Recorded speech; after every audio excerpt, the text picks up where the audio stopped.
একটা গভীর জঙ্গলের মাঝখান দিয়ে রোজ রাতের বেলায় ট্রেন চলে। জঙ্গল সম্বন্ধে মাঝে মাঝে অনেক কথাই শোনা যায়। কথায় বলে জঙ্গল যতটা সুন্দর ঠিক ততটাই ভয়ানক। একটা ট্রেন তার শেষ যাত্রা শুরু করে একটা জঙ্গলের মধ্য দিয়ে। হ্যাঁ, ঠিকই শুনেছ, শেষ যাত্রা। তারপর সেই ট্রেনটার সাথে এমন কি হলো সেই মানুষগুলোর সাথে। আর এই মুভির শেষ দৃশ্যটা যা দেখায় তা বড়ই বিচিত্র এবং চিন্তার বাইরে ছিল। জীবনের শেষ অ্যাডভেঞ্চারে স্বাগতম। একটা অদ্ভুত ধরনের ইউনিক হরর থ্রিলার হাউল। সন্ধে গড়িয়ে রাত নামছে। স্টেশনের লোকের সংখ্যা অত্যাধিক না হলেও একেবারে কমও নয়। আর স্টেশনে জো নামে এই ছেলেটাকে দেখা যায়, যে কিনা টিকিট কালেক্ট করে ট্রেনে। লন্ডন শহরের নিকটবর্তী এই রেলওয়ে স্টেশন। এই জায়গাটার নাম ওয়াটারলু। এখান থেকে একটা ট্রেন সুদীর্ঘ জঙ্গলের পথ অতিক্রম করে ব্লু হেভেন নামে একটা স্টেশনে যাবে। আজ রাতে এটাই শেষ ট্রেন। আজকে রাতের মতো জোয়ের ডিউটি শেষ হয়ে গিয়েছিল, কিন্তু একজন স্টাফ না আসায় আজকে রাতে শেষ ট্রেনটাতে জোকে টিকিট কালেক্টর হিসাবে সেই ট্রেনে যেতে হবে। রাত 11:49। ট্রেন চলতে শুরু করার পর জো এক এক করে সেই ট্রেনে থাকা প্যাসেঞ্জারদের টিকিট চেক করতে শুরু করে। সেদিন সেই ট্রেনের মধ্যে খুব একটা প্যাসেঞ্জার ছিল না। টিকিট চেক করতে করতে জোয়ের সাথে এলেনের দেখা হয়। এলেন ওই ট্রেনের মধ্যে খাবার দাবার পরিবেশন করে। এলেনকে বরাবরই ভালো লাগে জোয়ের, কিন্তু কখনো মনের কথাটা খুলে বলা হয়নি। এই সময় ট্রেনটা একটা জঙ্গলের মধ্যে প্রবেশ করে। দেখা যায় অন্ধকার প্রচণ্ড ঘনিয়ে এসেছে এবং বাইরে মুষলধারে বৃষ্টি নেমেছে। জো এবং সমস্ত প্যাসেঞ্জাররা ট্রেনের মধ্যে নিজ নিজ কাজে ব্যস্ত। ঠিক এমন সময় হঠাৎ ট্রেনটা থেমে যায়। যাত্রীরা একটা প্রচণ্ড ঝাঁকুনি অনুভব করে। জো তাড়াতাড়ি ড্রাইভারের সঙ্গে যোগাযোগ করে সব যাত্রীদের জানায় কোনো একটা যান্ত্রিক গোলযোগের কারণে ট্রেনটা থেমে গেছে এবং আমরা যত তাড়াতাড়ি সম্ভব ট্রেনটা পুনরায় চালানোর ব্যবস্থা করছি। ততক্ষণ পর্যন্ত নিজেদের ধৈর্য ধরে সিটে বসে থাকুন। জনমানবহীন এই ঘুটঘুটে অন্ধকার জঙ্গলের মধ্যে ট্রেনটা যদি থেমে যায়, মানুষের মধ্যে অস্বস্তি হওয়াটা স্বাভাবিক। জো কোনো রকমের ট্রেনের মানুষদের সামলানোর চেষ্টা করে, আর আমরা ট্রেনের ড্রাইভারকে দেখতে পাই একটা টর্চ হাতে সেই জঙ্গলের মধ্যে থাকা রেলওয়ে ট্র্যাকের মধ্যে নেমে পড়েছে কি হয়েছে দেখার জন্য। অন্ধকারে রেল লাইনের মাঝখানে তেমন কিছু চোখে পড়ে না ড্রাইভারের, তবুও ভয়ে ভয়ে সে লাইন ধরে এগিয়ে যায়। ওদিকে অনেকটা সময় অতিক্রম হয়ে যাওয়ায় প্যাসেঞ্জাররা বারবার জোকে ড্রাইভারের তরফ থেকে কোনো খবর এসেছে কিনা সেটা জিজ্ঞেস করতে বলে। রেল লাইন ধরে বেশ কিছুটা যাওয়ার পর ড্রাইভার দেখে একটা বিশাল আকৃতির হরিণ ট্রেনের সঙ্গে ধাক্কা খেয়ে ট্রেন এবং রেলওয়ে ট্র্যাকের মাঝখানে ফেসে গেছে। যদি সেই হরিণের মৃতদেহটা বের না করা হয় তাহলে ট্রেন চালানো সম্ভব না। ড্রাইভার একাই হরিণের বডিটা লাইনের ফাঁক থেকে বের করার চেষ্টা করে, কিন্তু বিপদ তার জন্য অপেক্ষা করছিল। কিছু একটা দেখে প্রচণ্ড আতঙ্কিত হয়ে এসে টর্চের আলো মেরে জিজ্ঞেস করে, কে ওখানে, বেরিয়ে এসো। কিন্তু কোনো জবাব এলো না। কিন্তু ওখানে যে কিছু একটা রয়েছে সেটা বুঝতে সময় লাগে না ড্রাইভারের। কিন্তু ড্রাইভার কিছু করার আগেই দেখা যায় তার উপরে কিছু একটা ঝাঁপিয়ে পড়েছে। ড্রাইভারের উপরে কে ঝাঁপিয়ে পড়লো সেটা দেখা না গেলেও ট্রেনের নিচ দিয়ে দেখা যায় কোনো একটা হিংস্র প্রাণীর মানুষের মতো দেখতে দুটো পা, যে কিনা সবার চোখের আড়ালে ড্রাইভারের শরীরের মাংস ছিঁড়ে ছিঁড়ে খাচ্ছিল। বেশ অনেকটা সময় এভাবেই পেরিয়ে যায়। জো ড্রাইভারের কোনো সারা শব্দ না পেয়ে কন্ট্রোল রুমে ফোন করে, কিন্তু কন্ট্রোল রুম থেকে বলা হয় যে প্রাকৃতিক দুর্যোগের কারণে তাদের সাহায্য ট্রেন অবধি পৌঁছাতে আরও 4-5 ঘন্টার বেশি সময় লাগবে। জো আর এলেন বুঝতে পারে না তাদের এখন কি করণীয়। ওদিকে প্যাসেঞ্জাররাও ধৈর্য ধরে রাখতে পারছে না, কারণ ভয়ঙ্কর জঙ্গল, যা কিছু হতে পারে। ট্রেনের একজন প্যাসেঞ্জার যার নাম অ্যাডরিন সবাইকে বলে, দেখুন আমাদের কাছে এখন দুটো রাস্তা আছে। এক, আমরা এখানে বসে সাহায্যের জন্য অপেক্ষা করি ঘন্টার পর ঘন্টা। আর দুই, কেননা আমরা নিজেরাই হাঁটতে হাঁটতে ট্রেন থেকে নেমে কোনো একটা কাছের স্টেশনে গিয়ে পৌঁছাই এবং তারপর সেখান থেকে সাহায্য পেয়ে যাব। অ্যাডরিনের কথা শুনে সবাই রেল লাইন ধরে স্টেশনে পৌঁছানোর সিদ্ধান্ত নেয়। জো যদিও এতে রাজি ছিল না। সে সবাইকে বোঝানোর চেষ্টা করে যে ঘন জঙ্গলে কিন্তু বিপদ যে কোনো মুহূর্তে অপেক্ষা করছে। কিন্তু কেউই জোয়ের কথা শুনতে নারাজ। অবশেষে জো ট্রেনের দরজা খুলে দেয় এবং সমস্ত যাত্রীরা অন্ধকার জঙ্গলের পথ ধরে চলতে শুরু করে। কেমন একটা গা ছমছমে পরিবেশ, চারদিকে ঘুটঘুটে অন্ধকার।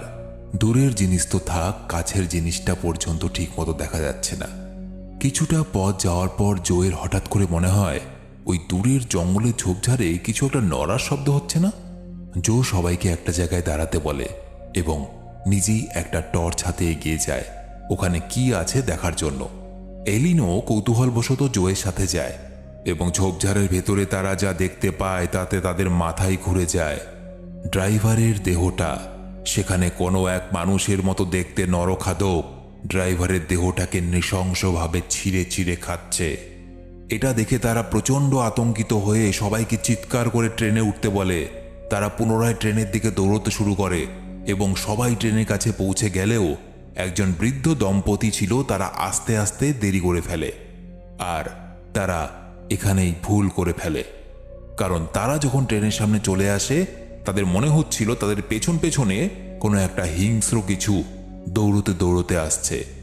বয়স্ক ভদ্রলোক কোনো রকমের ট্রেনে উঠতে পারলেও তার স্ত্রী ট্রেনে ওঠার সময় পা স্লিপ করে যায়, আর তাড়াহুড়োতে ট্রেনের দরজা বন্ধ করে দেওয়ায় তার একটা পা বাইরে থেকে যায়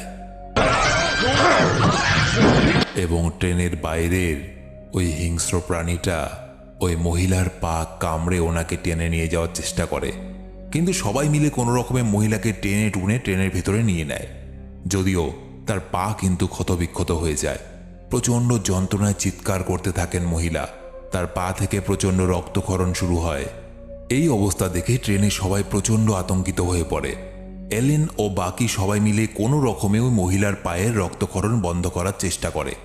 ওদিকে জো পুনরায় কন্ট্রোল রুমের সঙ্গে যোগাযোগ করতে গেলে কন্ট্রোল রুমের সঙ্গে কানেকশন বিচ্ছিন্ন হয়ে যায়। সুতরাং বর্তমানে এই ভয়ানক জঙ্গলের মাঝখানে থেমে থাকা এই ট্রেনটার আর কোনো গতি নেই। এবার তাদের সাথে কি হবে? ট্রেনের বাইরে সেই অচেনা ভয়ানক মানুষের মতো দেখতে কোনো একটা হিংস্র প্রাণী ঘুরে বেড়াচ্ছে, আর ভেতরে আতঙ্কের পরিবেশ। ট্রেনটার ভেতরে থাকা আরেকজন প্যাসেঞ্জার, যার নাম হলো বিল্লি, হ্যাঁ মানুষের নাম বিল্লি, সে জোকে বলে যে আমার যা মনে হচ্ছে এই ট্রেনটা চলার জন্য যে জ্বালানি দরকার সেটা যেই ট্যাঙ্কে রাখা আছে সেই ট্যাঙ্কটা হয়তো লিক হয়ে গেছে, সেটা যদি ঠিক করা যায় তাহলে ট্রেনটা চলতে পারে। সবাই যখন এই বিষয়ে কথা বলছে তখন তারা বুঝতে পারে ট্রেনের ছাদের উপর দিক দিয়ে কোনো একটা ভারী কিছু হেঁটে যাচ্ছে। সবাই প্রচণ্ড ভয় পেয়ে যায়। এরই মধ্যে এক প্যাসেঞ্জারের ফোন বেজে ওঠে। মেয়েটা জানালার সামনে তার মায়ের সঙ্গে কথা বলছিল। ঠিক সেই সময় জানালার বাইরে থেকে এক হিংস্র নরখাদক মেয়েটাকে টেনে নিয়ে যায়, আর কিছুক্ষণের মধ্যেই ট্রেনের জানালা দিয়ে রক্ত গড়িয়ে গড়িয়ে নিচে পড়তে থাকে। অর্থাৎ ওই নরখাদক ওই মেয়েটাকেও শেষ করে দিয়েছে। এবং ট্রেনের ভেতরে সবাই নিজেদের প্রাণ বাঁচানোর জন্য ট্রেনের একটা কম্পার্টমেন্টে চলে আসে এবং ট্রেনের যত জানালা দরজা ছিল সবকিছু শক্তভাবে লক করে দেয়, যাতে বাইরে থেকে কেউ ভেতরে ঢুকতে না পারে। কিন্তু কিছুক্ষণ পরই হঠাৎ ওই বয়স্ক ভদ্র মহিলা, যার পায়ে ওই নরখাদকটা আক্রমণ করেছিল, সে কালো রঙের বমি করতে শুরু করে এবং তার মধ্যে কিছু অদ্ভুত পরিবর্তন দেখাইতে শুরু করে। এরই মধ্যে জো লক্ষ্য করে একজন প্যাসেঞ্জার ওই কম্পার্টমেন্টের ওয়াশরুমে রয়ে গেছে, বাথরুমে, যেখানে কিছুক্ষণ আগে নরখাদকটা এসেছিল। জো তাকে আনতে যেতে চাইলে অ্যাডেরিন মানা করে, কিন্তু জো কাউকে এইভাবে মরতে দিতে চায় না। সে ভয়ে ভয়ে দরজা খুলে ওই প্যাসেঞ্জারকে বাঁচাতে চায়।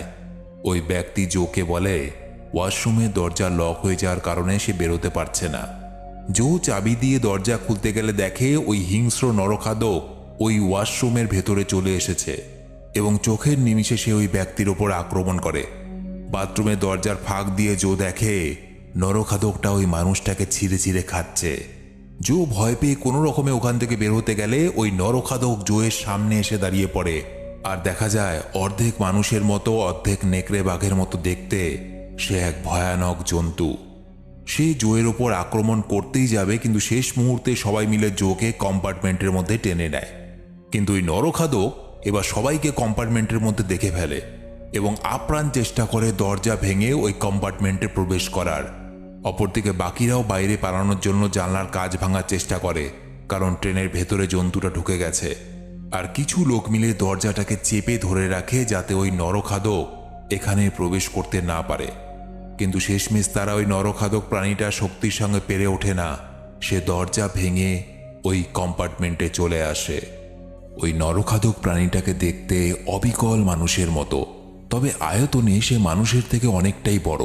অনেক বড় বড় আকৃতির দাঁত এবং নখ। বীভৎস দেখতেই প্রাণীটাকে দেখে সবাই প্রচণ্ড ভয় পেয়ে যায়। কোনো উপায় না পেয়ে প্রাণে বাঁচতে সবাই মিলে মিলিতভাবে আক্রমণ করে ওই প্রাণীটার ওপরে এবং তাকে শেষ করে দেয়। ওদিকে দেখা যায় ওই বয়স্ক ভদ্রমহিলা, যার কিনা রূপ পরিবর্তন হতে শুরু করেছে, দেখতে কেমন যেন ওই নরখাদক প্রাণীগুলোর মতোই হতে শুরু করেছে। ওখানে থাকা বৃদ্ধ বয়স্ক লোকটাকে কেমন যেন চিন্তিত, আতঙ্কগ্রস্ত মনে হচ্ছিল। সে হঠাৎ করে বলে ওঠে, এই ঘটনা এখানে প্রথম নয়, এর আগেও ঘটেছিল। 1963 সাল ঠিক একই ঘটনা ঘটেছিল এই জঙ্গলে। সেদিনও এখান দিয়ে একটা ট্রেন যাচ্ছিল এবং সেই ট্রেনের মধ্যে কিছু অজানা জীব হামলা করে এবং সেই ট্রেনের একটা মানুষও জীবিত ফেরেনি। বৃদ্ধের এই কথা শোনার পর সবাই আরও ভয় পেয়ে যায়। সবাই যেন মৃত্যুর জন্যই অপেক্ষা করছিল। এসব শুনে জো আর বিলি ঠিক করে যে জঙ্গলের পথ ধরে স্টেশনে তারা পৌঁছতে পারবে না, হয়তো মাঝপথে সবাইকে মরতে হবে। এমনকি ট্রেনে বসে থাকাও তাদের জন্য সুরক্ষিত নয়। তো এখন যদি এখান থেকে বেঁচে ফিরতে হয় তো একমাত্র পথ হলো ট্রেনটাকে চালাতে হবে যেভাবেই হোক। বিলি পেশাগতভাবে ইঞ্জিনিয়ার ছিল, তাই ট্রেনের বিভিন্ন যন্ত্র সম্বন্ধে তার একাত্ম ধারণা ছিল। বিলি অন্য এক প্যাসেঞ্জারকে নিয়ে ট্রেনের ফুয়েল ট্যাঙ্ক রিপেয়ার করতে যায় এবং অন্যদিকে জো আর এলেন ট্রেন চালানোর জন্য প্রস্তুত হয়। বিলি যখন সেই ট্রেনটার জ্বালানি রাখার ট্যাঙ্কটা রিপেয়ার করছিল, ঠিক সেই সময় তার সাথে আসা ছেলেটা জঙ্গলের দিক থেকে কিছু শব্দ শুনতে পায়। ছেলেটাকে দেখা যায় সে ওই শব্দ অনুসরণ করে জঙ্গলের ভেতরে প্রবেশ করে। ঘুটঘুটে অন্ধকারে সে দেখে কয়েকটা নরখাদক মিলে প্রথমে যে মেয়েটাকে ট্রেন থেকে টেনে নিয়ে গেছিল, জীবিত অবস্থাতেই সেই মেয়েটার নাড়ি ভুড়ি বের করে খাচ্ছে। ছেলেটা প্রচণ্ড ভয় পেয়ে যায় এবং ওখান থেকে পালাতে গেলে নরখাদকের দল তাকেও ধরে নেয়। এদিকে ফুয়েল ট্যাঙ্ক ঠিক হয়ে গেলেও বিলি ট্রেনের নিচ থেকে বেরোতে পারে না, কারণ বাইরে দুটো নরখাদক ঘুরে বেড়াচ্ছে। তারা ঠিক বুঝতে পেরেছে যে একটা মানুষ ট্রেনের বাইরে আছে এবং ওদের পাগুলো দেখে বিলি ট্রেনের নিচের পাইপের সাথে মাকড়সার মতো লেগে থাকে। ওই নরখাদক দুটো হাঁটতে হাঁটতে ট্রেনের সামনে চলে এলে জো আর এলেন তাড়াতাড়ি ট্রেন চালু করে দেয়। ওদিকে দেখা যায় ট্রেনের মধ্যে অ্যাডেরিনকে বেল্ট দিয়ে বেঁধে রাখা হয়েছে। আসলে অ্যাডেরিন একজন প্রচণ্ড স্বার্থপর মানুষ, তাই সে প্রাণে বাঁচার জন্য যে কোনো কিছু করতে রাজি ছিল। বাইরে যেমন এই নরখাদকগুলো তাদের জন্য বিপদ ছিল, ঠিক একইভাবে ট্রেনের ভেতরে এই অ্যাডেরিনও তাদের জন্য বিপদের থেকে কোনো অংশে কম ছিল না, কারণ সে নিজে বাঁচার জন্য অন্য মানুষকে খুন পর্যন্ত করতে পারে। কিন্তু ট্রেনের মধ্যে অ্যাডেরিনের থেকেও বড় বিপদ ছিল ওই বৃদ্ধ মহিলা, কারণ সময়ের সাথে সাথে ওই মহিলা এখন পুরোপুরিভাবে নরখাদকে পরিণত হয়েছে। এটা দেখে ট্রেনের এক যাত্রী অ্যাডেরিনের হাতের বাঁধন খুলে দেয়, কারণ অ্যাডেরিনকে ওই মহিলার পাশেই রাখা হয়েছিল। আর দেখতে দেখতে ওই বৃদ্ধ মহিলা হঠাৎ করে তার স্বামীর উপর আক্রমণ করে বসে।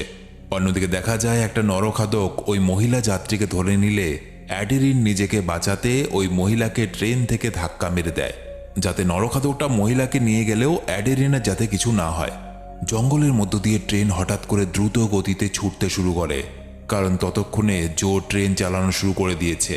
কিন্তু বিলি কিন্তু তখনও ট্রেনের নিচে ঝুলে রয়েছে। প্রাণে বাঁচতে বিলি পুনরায় ট্রেনের ফিউল তারটা খুলে দেয়, যাতে ট্রেনটা আবারও থেমে যায়। জো আর এলেন ইঞ্জিন রুম ছেড়ে ট্রেনের ভেতরের বগিতে আসে এবং দেখে ওই বৃদ্ধ মহিলা, যে কিনা সম্পূর্ণ নরখাদকে পরিণত হয়েছে, সে অ্যাডেরিনকে মারার চেষ্টা করছে। জো ওই বৃদ্ধার শরীরে একটা লোহার পাইপ ঢুকিয়ে তাকে শেষ করে দেয়, যদিও ততক্ষণে আরও কিছু নরখাদক সেখানে এসে পড়ে। তাদের হাত থেকে বাঁচার জন্য অ্যাডেরিন চালাকি করে। জো এবং এলিসকে ট্রেনের মধ্যে আটকে রাখার প্ল্যান করে, যাতে সেই নরখাদকগুলো জো আর এলিসকে খেতে ব্যস্ত থাকে এবং অ্যাডেরিন সেখান থেকে পালাতে পারে। জো আর অ্যাডেরিনের মধ্যে লড়াই শুরু হলে অ্যাডেরিন ওদের দুজনকে কোনোরকমভাবে মেরে সেখান থেকে পালিয়ে যায়। জো আর এলেন দরজা খোলার আপ্রাণ চেষ্টা করলেও তারা ট্রেন থেকে বেরোতে পারে না। আর তখন ওই নরখাদকরা ওই কম্পার্টমেন্টে চলে আসে। জো আর এলেন ভাবে এবার হয়তো তাদের বাঁচার কোনো পথ নেই। ঠিক তখনই আগুন হাতে সেখানে বিলি চলে আসে। বিলি আগুন দিয়ে ওদের ভয় দেখালে জো ট্রেনের দরজা খুলে দেয়। তারা দুজন ট্রেন থেকে নেমে গেলে বিলি ট্রেন থেকে নামতে পারে না। নরখাদকরা তাকে ধরে নেয়। অন্ধকার জঙ্গলের মধ্য দিয়ে দিশাহীনভাবে ছুটতে থাকে জো আর এলেন। ছুটতে ছুটতে একসময় ভোরের একটু আলো দেখা যায়, কিন্তু নরখাদকরা তাদের পিছু ছাড়ে না।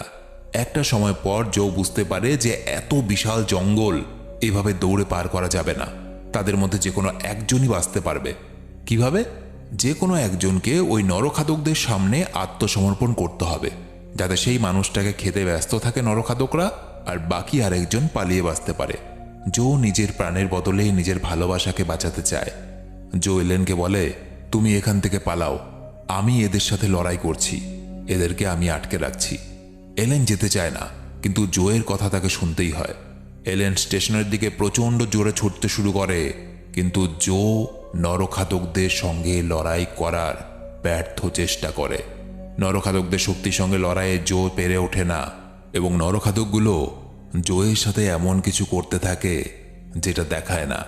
ওদিকে দেখা যায় এলেন নিকটবর্তী একটা স্টেশনে এসে পৌঁছেছে। সে প্রচণ্ড ভেঙে পড়েছে, এবং কিছুক্ষণ পর আমরা আবারও জঙ্গলের দৃশ্য দেখতে পাই, যেখানে দেখা যায় অ্যাডিলিন তখনও জীবিত। সেই জঙ্গল থেকে বেরোনোর জন্য এদিক ওদিক দিশাহীনভাবে ছুটছে, রাস্তা খুঁজছে। ঠিক এমন সময় সে এক জায়গায় দেখে জো তার সামনে দাঁড়িয়ে। তবে এই জো আর মানুষ নেই, সেও একটা নরখাদকে পরিণত হয়েছে, এবং সে এসেছে অ্যাডিলিনের ওপর বদলা নিতে। আর মুভিটা এখানেই শেষ হয়ে যায়। আশা করি তোমাদের ভালো লেগেছে।